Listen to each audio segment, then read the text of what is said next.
Hello friends, দেখেন আমার নতুন শশা গাছে কিন্তু মাশাল্লাহ শশা ধরে ফেলেছে আর কত বড় হয়েছে দেখেন। খেতে কিন্তু খুবই মজা, একদম দেশি শশা। আর গাছটা কিন্তু খুবই ছোট, গাছটা কিন্তু অনেক ছোট, কিন্তু বেশিও বড় না। আমি একটা বস্তার ভিতর আর কি করছি, এদিকে কিন্তু উঠে গেতেছে। যাই হোক, একটু ঢেকে দেই। এটাও কিন্তু খেতে কিন্তু খুবই মজা। শশা কিন্তু মানে একদম দেশি শশা, তো গাছটা কিন্তু বেশি বড় না, একদম ছোট। আর দেখেন এই যে আমাদের দুষ্টু দুটো বিড়াল আছে কেমন করতেছে।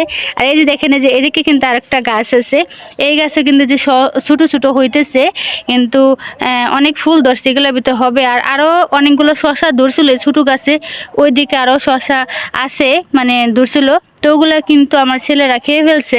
এই শশাটা দেখে কিন্তু আমার কাছে ভীষণ ভালো লাগতেছে।